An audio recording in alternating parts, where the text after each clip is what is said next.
नमस्कार दर्शक बंधु सत्य शांति मार्गदर्शन यूट्यूब चैनल को आपण मानक हार्दिक स्वागत। प्रिय भगवत प्रेमी दर्शक बंधु 17 तारीख शुक्रवार दिन हेउची दक्षिणायन कर्कट संक्रांति। प्रिय बंधुगण एही परम पवित्र अभिजित परिका दिन रे आपणक घरर एही कोणरे बाळै दियंतु एक लुहा कंटा। जो विधि की मु आपणकु एही वीडियो माध्यम रे कहिबी सेही विधि अनुसार जदि आपण करूचंती तो निश्चिंतर शत्रु कांदिबाकु लागिबो एवं पश्चाताप मध्य करिबाकु लागिबो। प्रिय बंधुगण जदि आपण माने एही परम पवित्र परिका दिन रे एही गुप्त उपायटी को करि नेउचंती तो निश्चिंतर आपणक शत्रु बर्बादर रास्ता रे गति करिबाकु लागिबो। प्रिय बंधुगण जो शत्रु माने कि आपणकु बहुत हैरान हरकत रे पकाउछन गुणीगारेडी रे आपणकु टोटल रूपे बंधन करि रखिचंती तो जेकोसी आपण उपाय करंतु ना कहीं समस्त समस्यार जड़ को खत्म करिवार एकमात्र उपाय हेउची एही लुहाकंटार उपाय। एही लुहाकंटार गुप्त उपाय द्वारा शत्रु माने थरिबाकु लागिबे एवं आपणक सहित शत्रुता भावना करिबा तो दूरर कथा भाबिबाकु मध्य से अत्यंत भय करिबे। आउ एही गुप्त उपायटी को करिनेबा क्षणी जे मुहूर्तरु कि आपण करिनेबे सेही समयरु सेही क्षणरु आपणक शत्रु उपरे ओलटा प्रभाव पड़िबा स्वतंत्र रूप से आरंभ होइजिबो एवं से तलितलांत होई नष्टभ्रष्ट होइजिबे। एवं दर्शक बंधु सी आपणक निमित्त जो षडयंत्र मान करिथिले से सब करिबा तो दूरर कथा से सब भाबिबा मध्य तांक निमित्त एक कष्टसाध्य प्रतीत हेबो। प्रिय बंधुगण जदि आपण मानकर गोटिए शत्रु थांतु कि हजार शत्रु थांतु कि चतुर्पार्श्विक जेकोसी कोण अनुकोण रे शत्रु थांतु ना कहीं एही गुप्त महागुप्त उपाय को करिनेबा क्षणी आज्ञा आपणकर से समस्त शत्रु माने भयानक दंड पाइबा कथा पाइबे ही पाइबे आउ से माने कांदिबे पश्चाताप मध्य करिबाको लागिबे। प्रिय बंधुगण एमिति किछि शत्रु आसीथांती आउटे गुप्त शत्रु मध्य आम जीवन रे निश्चिंत रूप रे आसीथांती। आपण कोन जानिचंती ए गुप्त शत्रु किए शास्त्र एमान को कहीं गुप्त शत्रु बोली कहिछि तो दर्शक बंधु तस्मा शास्त्रं प्रमाणं शास्त्र गुप्त शत्रु एमान को कहीं कहूछि कहीं ना एमाने आपणक सहित मित्रता भावना रखिकी आपणक सुसंपर्क आपणक सहित गढ़ी थांती जेहेतु सेमानंकर किछि स्वार्थ रही थाए तत्परे सेमाने जेतेबेले कि आपण कौनसी अन्य व्यक्ति विशेषक आगरे किछि गपु थांती सेमाने आपणक पाखरे ठिया होई थांती आपणकर सेमाने उच्चटेक रखी कथाबार्ता करि थांती आपणकर सेही व्यक्ति विशेष मानक आगरे जेतेबेले कि आपण सेठारु चली आसंती सेमाने कोन करंती ना आपणक बाबदरे ओलोटा सीधा आपणक विपक्षगामी व्यक्ति विशेषक आगरे एमती सेमती कही गपी थांती जो माननको कि शास्त्र रे गुप्त शत्रु बोली विवेचना करा जाई अछि से जा भी हेउना कहीं आपण माने एतिकी कथा काल जानि रखिथांतु आपण माने एते भाव बेगर व्यक्ति विशेष आपण हठात समस्त विश्वास करि दियंती जोटा कि आपणक निमित्त सेटा सबुठ बड़ मस्त बड़ भूल। मो कहबा कथा होची आपण जाहांको संगे कथाबार्ता होचंती जाहांको संगे मिलामिशा करूचंती ठीक प्रथमे परखंतु तापरे हठात आपण जानि परिबेनी काहे ना ता मन भितरे कोन थिबा आपण भी केमती जानिबे एटा सत्य कथा किंतु से सब कथा छाडंतु आपण चिंता मुक्त रहंतु जे कौनसी कोण अनुकोण रे शत्रु थांतु ना कहीं समस्त शत्रु निश्चिंत रूप से भयानक दंड पाइबे जदि आपण माने एही लुहा कंटार गुप्त उपाय को करिनेउचंती। प्रिय बंधुगण एमिति भी किछि शत्रु थांती माने जो माने कि आपणकर अत्यंत क्लोज फ्रेंड किंतु आपण जेतेबेले पदोन्नति किछि पांती किछि सालारी आपण अधिका पाइले किछि उन्नति करि गले आपणक जीवन रे सेमाने सेही मित्र मध्य आपणकर सेही उन्नति को देखि सह्य करि पारंती नाही तापरे सेमाने कोन करंती आपणक सहित शत्रुतावत आचरण करिबाकु लागंती जे मो पाखरे से थिला सेही व्यक्ति विशेष मु सेठी रहि गली से मो ऊपर को पदोन्नति पाई गला एइटा ही सबटु हिंसकुटिया जो कथा कहंती ए हिंसकुटिया सेमानक गुण आदौ भी जाई न थाए जोटा कि आपण सेमानक सरलता बोली भाबुचंती काहे ना देखंतु मु जोटा कहे सफा सफा कथा कहे आउ जो उपाय नेकी आसीची एकदम शत्रु को चुप करि देबार एकाथरे उपाय मु नेकी आसीची माने से उचित दंड पाइब किंतु उपायटी को कहवा पूर्व प्रिय बंधुगण जदि आपण माने मु गोटे सतर्क सूचना मध्य दे देउची आपण माने जदि धर्म पक्ष रे अछंती आपण माने जदि न्याय पक्ष रे अछंती आपण माने जदि नीति रे अछंती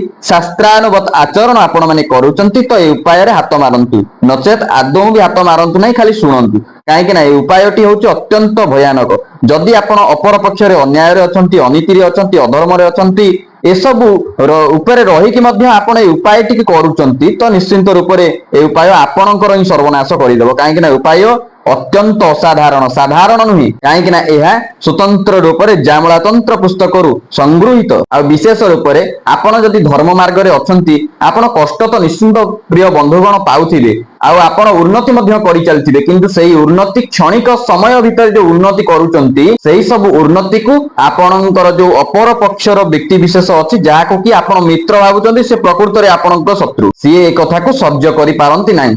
ତ ଆପଣ ମାନେ ସେମାନେ କଣ କରନ୍ତି ନା ଆପଣଙ୍କ ଉପରକୁ କିଛି ଗୁଣିଗାରେଡି ଟୋଟକାର ପ୍ରୟୋଗ କରିଥାନ୍ତି, କଳା ଯାଦୁର ପ୍ରୟୋଗ କରିଥାନ୍ତି, ଯେମିତି କି ଆପଣଙ୍କ ମାର୍ଗ ବିରୋଧ ହବ, ଆପଣଙ୍କର ମାର୍ଗ ଭ୍ରଷ୍ଟ ହୋଇଯିବ ଏବଂ ଆପଣ ସ୍ୱତନ୍ତ୍ର ରୂପରେ ତଳିତଳାନ୍ତ ଆଡକୁ ଗତି କରିବେ। ପ୍ରିୟ ବନ୍ଧୁଗଣ, ଯଦି ଆପଣ ମାନଙ୍କ ସହିତ ଏମିତି କିଛି ସଂକେତ ମଧ୍ୟ ଦେଖାଯାଉଛି, ମୁଁ ଯୋଉ ସଂକେତ ଏବେ କହିବି, ତେବେ ଆପଣ ମାନେ ଏଥିରୁ ମଧ୍ୟ ସିଓର ହେଇଯିବେ ଯେ ଆପଣଙ୍କ ଉପରକୁ କୌଣସି ତନ୍ତ୍ର ମନ୍ତ୍ରର ପ୍ରୟୋଗ ଅବଶ୍ୟ ହୋଇଛି। ସଂକେତ ହେଉଛି କିଛି ସଂକେତ ମୁଁ ଆପଣଙ୍କୁ କହୁଛି। ପ୍ରଥମ ସଂକେତ, ଆପଣ ପୂର୍ବ ଅର୍ଜିତ ଯୋଉ ଧନ କିଛି କରୁଥିବେ, କିନ୍ତୁ ବର୍ତ୍ତମାନ ଯାହା ଅର୍ଜନ କରୁଥିବେ ପୂର୍ବ ଅପେକ୍ଷା ଆପଣଙ୍କର ବ୍ୟୟଟା ବେଶୀ ହଉଥିବ। ହଉଛି କି? ଯଦି ହଉଛି ଏ ଭିଡିଓକୁ ଆଦୌ ବି ସ୍କିପ୍ କରନ୍ତୁ ନାହିଁ। ଆପଣଙ୍କର ପୂର୍ବ ଅପେକ୍ଷା ବା ବହୁ ପୁରାତନ କାଳରୁ ଆପଣଙ୍କ ଶରୀରରୁ ରୋଗ ବ୍ୟାଧି ଗୁଡିକ ଯାଉନାହିଁ। ଆପଣଙ୍କର ସହିତ ଏମିତି ହଉଛି କି ହଁ ରୋଗ ବ୍ୟାଧି ଯାଉନାହିଁ, କଣ ମେଡିସିନ ଖାଉଛନ୍ତି, ମେଡିସିନ ଖାଇଲା ପରେ ବି ତା କାମ ଦଉନାହିଁ। ଏମିତି କଣ ଆପଣଙ୍କ ସହିତ ହଉଛି କି? ତ ଭିଡିଓକୁ ଆଦୌ ବି ସ୍କିପ୍ କରନ୍ତୁ ନାହିଁ। ତୃତୀୟ, ଯେଉଁ ପରିବାରରେ ସମସ୍ତଙ୍କ ଭିତରେ ସୁସମ୍ପର୍କର ବାତାବରଣ ଥିଲା, କିନ୍ତୁ ବର୍ତ୍ତମାନଠୁ କିଛି ଦିନ ହବ ବା କିଛି ବର୍ଷ ହେବ ଆପଣଙ୍କର ସେ ସୁସମ୍ପର୍କ କାହା ସହିତ ଖାପ ଖାଉନାହିଁ, ସବୁବେଳେ କଳି ଝଗଡାରେ ଦିନ ଯାଉଛି। କଣ ଏ ପ୍ରକାର ସଂକେତ ଆପଣଙ୍କ ସହିତ ଘଟୁଛି କି? ତେବେ ଭିଡିଓକୁ ସ୍କିପ୍ କରନ୍ତୁ ନାହିଁ। ନାନାବିଧ ଅର୍ଥଜନିତ ସମସ୍ୟା ଏବଂ ଋଣ କରଜ ଜନିତ ସମସ୍ୟା ମଧ୍ୟ ଆପଣଙ୍କ ସହିତ ଦେଖାଯାଉଛି। ଏ କଥା ମଧ୍ୟ କଣ ଆପଣଙ୍କ ସହିତ ହେଉଛି କି? ଆପଣଙ୍କର ଶରୀରର ପ୍ରତ୍ୟେକଟି ଅଙ୍ଗ ପ୍ରତ୍ୟଙ୍ଗର ଶକ୍ତି ସବୁ ଦୁର୍ବଳ ହେବାକୁ ଲାଗୁଛି। ଆପଣଙ୍କ ମାନସିକ ସ୍ତର ଆଦୌ ବି ଠିକ ନାହିଁ। କଣ ଆପଣଙ୍କର ଏସବୁ କଥା ମଧ୍ୟ ହେଉଛି କି?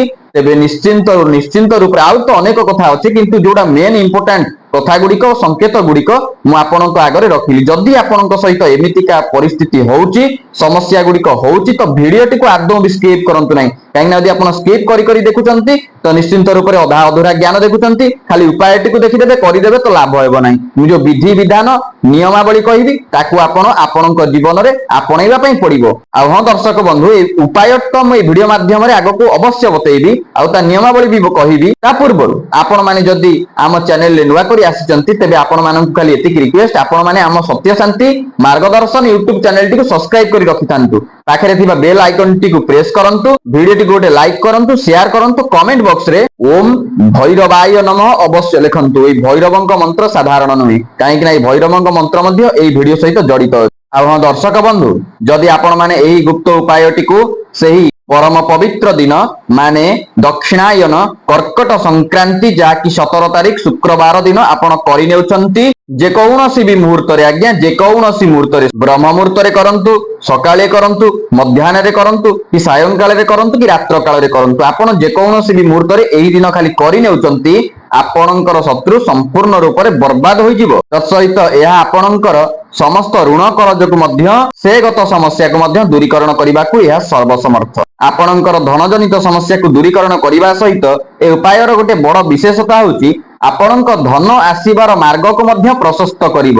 ଆଉ ଆପଣଙ୍କର ଯୋଉ ତନ୍ତ୍ର ଜନିତ, ଆପଣଙ୍କର ଯଦି ଶରୀରରେ କିଛି ଅଙ୍ଗ ପ୍ରତ୍ୟଙ୍ଗ ବନ୍ଧନ ଥାଏ, ସେ ବନ୍ଧନକୁ ମଧ୍ୟ ଏହା କାଟିବାର ସକ୍ଷମ ଏହି ଉପାୟ ଭିତରେ ଅଛି। ପ୍ରିୟ ବନ୍ଧୁଗଣ, এই ଲୁହା କଣ୍ଟାକୁ ଆପଣ ଖାଲି ଗୋଟେ ଲୁହା କଣ୍ଟା ସାଧାରଣ ଭାବରେ ଭାବି ନିଅନ୍ତୁ ନାହିଁ, କାହିଁକି ନା ଏହି ଲୁହା କଣ୍ଟାର ଉପାୟ ଭିତରେ ଲୁଚିକି ଅଛି ଅଲୌକିକ ଶକ୍ତି, ଯାହାକି ଆପଣଙ୍କର ଖାଲି ଆଖିକୁ ସିନା ଏହା ଦେଖାଯାଏ ନାହିଁ, କିନ୍ତୁ ଏହା ଅଦୃଶ୍ୟ ରୂପରେ ଆପଣଙ୍କର ବିଗିଡିକି ଥିବା ସମସ୍ତ ସମସ୍ୟା, ସମସ୍ତ କର୍ମକୁ ଏହା ଦକ୍ଷତା ପୂର୍ଣ୍ଣ ଭାବରେ କରିଥାଏ। ଆଉ এই ଉପାୟଟି ଏତେ ଦକ୍ଷତାଶୀଳ ଉପାୟଟି ଆଜ୍ଞା, ଆପଣ ଆପଣଙ୍କ ଶତ୍ରୁକୁ ଅତି ସହଜରେ ହରାଇ ପାରିବେ। ଆଉ ଏହି ଉପାୟ ଦ୍ୱାରା ଆପଣଙ୍କ ଶତ୍ରୁକୁ ଆପଣ ଚିରନିଦ୍ରାରେ ଶୟନ କରାଇ ପାରିବେ। এই ଉପାୟଟିକୁ କରିନେବା କ୍ଷଣି ଆପଣଙ୍କ ଶତ୍ରୁ ଉପରେ ଏହା ତୁରନ୍ତ ପ୍ରଭାବ ପକାଇବା ମଧ୍ୟ ଆରମ୍ଭ କରିଦେବ। ସେ ଅନେକ ପ୍ରକାରର ଚିନ୍ତାଗ୍ରସ୍ତରେ ବୁଡିକି ରହିବ।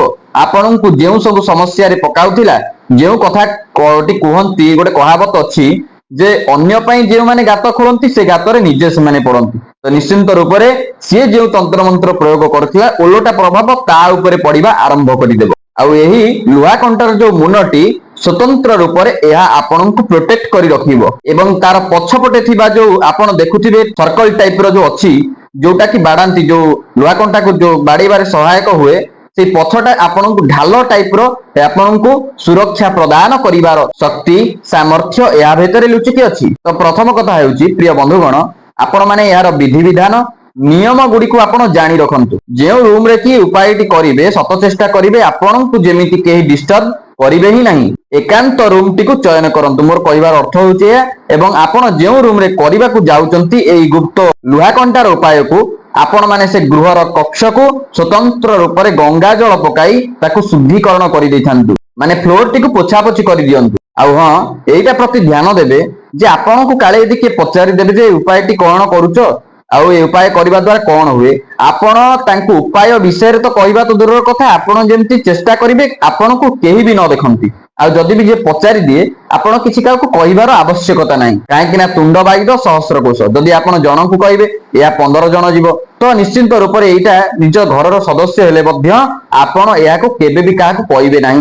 ଯଦି ଆପଣ ଦେଖୁଛନ୍ତି ନିଜସ୍ୱ ନିଜ ନିଜ ଭିତରେ ଆପଣ କରନ୍ତୁ। ଆଉ ଯେତେବେଳେ କି ଆପଣଙ୍କର ସେଇ ଅନ୍ୟାୟ ଅନୀତିରେ ଥିବା ଶତ୍ରୁଟି ଅସୁବିଧାରେ ପଡିବ, ସେତେବେଳେ ଭାବିବେ ନାହିଁ ମୁଁ ଗୋଟେ ଉପାୟ କରିଥିଲି ଆଉ ସିଏ ଏମିତିକା ବର୍ବାଦ ହେଲା ଆଉ ଏମିତିକା କିଛି ସମସ୍ୟା ଦେଇ ଗତି କଲା ଯାହାକି ମତେ ସେ ପକଉଥିଲା। ତ ପ୍ରିୟ ବନ୍ଧୁଗଣ, ମୁଁ ଆପଣଙ୍କୁ କିଛି ସରଞ୍ଜାମ ବତେଇବି। ସେଇ ସରଞ୍ଜାମ ଅନୁସାରେ ଆପଣ କଣ କରିବେ, ସେଇ ସରଞ୍ଜାମକୁ ବ୍ୟବହାର କରିବେ।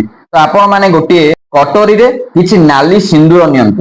ଗୋଳା ହୋଇଥିବା ନାଲି ସିନ୍ଦୁର, କିଛି ତେଲ ସେଥିରେ ପକା ହେଇଥିବ। ସିନ୍ଦୁରରେ ଘିଅ ପକେଇବେନି, ତେଲ କିଛି ପକେଇବେ। ଚୁଆ ତେଲ ହେଉ କିମ୍ବା ରାଶି ତେଲ ହେଉ, ଏଇ ରାଶି ତେଲ କିମ୍ବା ଚୁଆ ତେଲକୁ ପକେଇକି ଆପଣ ଉପଯୋଗ କରିପାରିବେ। ତ ସେଇ ସିନ୍ଦୁରରେ ପକେଇ ସାରିଲା ପରେ ଆପଣ ତାକୁ ଟିକେ ଗୋଳେଇ ଦିଅନ୍ତୁ ଗୋଟେ କଟୋରୀରେ ରଖିକି। ତାପରେ ଆପଣ ଦୁଇଟି ଲୁହା କଣ୍ଟା, ଅକ୍ଷୁର୍ଣ୍ଣ ଲୁହା କଣ୍ଟା ନିଅନ୍ତୁ, ଯେମିତି ମୁନ ଟିକେ ସାର୍ପନେସ ଥିବ ଆଉ ତା କୌଣସି ପ୍ରକାରର ବାଧାବିଘ୍ନ ସେଥିରେ କିଛି ନଥିବ, ସେମିତିକା ଲୁହା କଣ୍ଟାଟିଏ ଆପଣ ଚୟନ କରନ୍ତୁ। ଚୟନ କରି ନେଇକି ଆସିଲା ପରେ ଆପଣ ଗୋଟିଏ କଳା କଲରର ସୁତୁଲିଟିଏ ନିଅନ୍ତୁ। କଳା କଲର, ଏକଦମ କଳା କଲର ସୁତୁଲି, ଯୋଉଟା କି ହାତରେ ସବୁ ବାନ୍ଧନ୍ତି ଆପଣ ଦେଖିଥିବେ। କଳା ରଙ୍ଗ ହଉଛି ନକାରାତ୍ମକ ଶକ୍ତିର ଊର୍ଜାକୁ ଖଣ୍ଡନ କରିବାର ପ୍ରତୀକ। ତ ଦର୍ଶକ ବନ୍ଧୁ, ଏତିକି ଜିନିଷ ନିଅନ୍ତୁ। ନେଇ ସାରିଲା ପରେ ଆପଣ ଯେଉଁ କକ୍ଷରେ କି କରିବେ ସେ କକ୍ଷର ରୁମ ପୋଛାପୋଛି ହେଇଥିବ। ଆପଣ ଗୋଟିଏ ଆସନ ନିଅନ୍ତୁ। ଆସନ ନେଇ ସାରିଲା ପରେ ଆପଣ ଗୋଟିଏ ତୈଳପୂର୍ଣ୍ଣ ଦୀପଟିଏ ପ୍ରଜ୍ୱଳନ କରନ୍ତୁ। ତୈଳପୂର୍ଣ୍ଣ ଦୀପ ମାନେ ତେଲପୂର୍ଣ୍ଣ ଦୀପଟିଏ ଦୁଇଟି ବତି ପକେଇ ଗୋଟେ ଦୀପ, ମାଟି ଦୀପରେ ଆପଣ ତାକୁ ଲଗାନ୍ତୁ ଏବଂ ଦୀପଟିଏ ପ୍ରଜ୍ୱଳନ ମଧ୍ୟ କରନ୍ତୁ। ଆପଣ ମାନେ ଦକ୍ଷିଣ ମୁଖା ହୋଇ ବସିବେ। ଦୀପର ମୁଖ ବି ମଧ୍ୟ ଦକ୍ଷିଣ ମୁଖା ହୋଇ ରହିବ। ଆଉ ନେଇଥିବା ଦୁଇଟି ଯୋଉ ଲୁହା କଣ୍ଟା, ସେଇ ଲୁହା କଣ୍ଟାକୁ ଆପଣ ଟିକେ ସାବଧାନୀ ପୂର୍ବକ କୌଣସି ଚୁମୁଟାରେ ସାହାଯ୍ୟରେ ଧରିକି ତାର ମୁନଟିକୁ ଗରମ କରନ୍ତୁ। ଦୁଇଟି ଯାକ ଲୁହା କଣ୍ଟାର ମୁନକୁ ଏକା ସାଙ୍ଗରେ ଗରମ କରନ୍ତୁ। ଏଇ ଗରମ କଲା ବେଳେ ଆପଣ ମାନେ ଆପଣଙ୍କର ସେଇ ଶତ୍ରୁ ମାନଙ୍କୁ ଚିନ୍ତା କରନ୍ତୁ, ଯିଏକି ଆପଣଙ୍କର ଶତ୍ରୁ ସବୁ ଅଛନ୍ତି।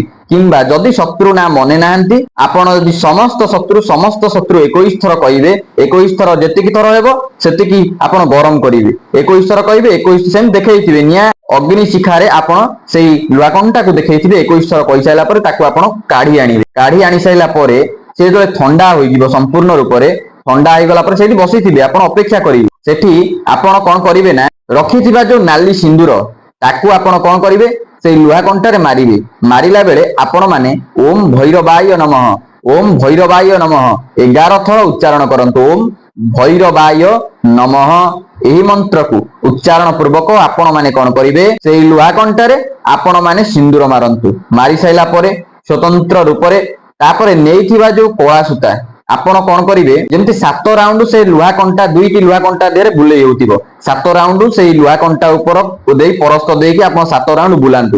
ବୁଲେଇଲା ବେଳେ ମମ ଶତ୍ରୁ ହନ ହନ ସ୍ୱାହା, ଏହି ମନ୍ତ୍ରକୁ ଉଚ୍ଚାରଣ ପୂର୍ବକ ଆପଣ ମାନେ ସେଇ ଦୁଇଟି ଲୁହା କଣ୍ଟା ଦିହରେ ଆପଣ ସେଇ ରିବନଟିକୁ ଗୁଡାନ୍ତୁ। ଗୁଡେଇଲା ବେଳେ ମମ ଶତ୍ରୁ ହନ ହନ ସ୍ୱାହା ଏହି ମନ୍ତ୍ରକୁ ଟିକେ ଲେଖି ଦିଅନ୍ତୁ। ଆଉ ଯୋଉ ମନ୍ତ୍ର କହିଲି ଓಂ ଭୈରବାୟ ନମଃ ତାକୁ ମଧ୍ୟ ଲେଖି ଦିଅନ୍ତୁ।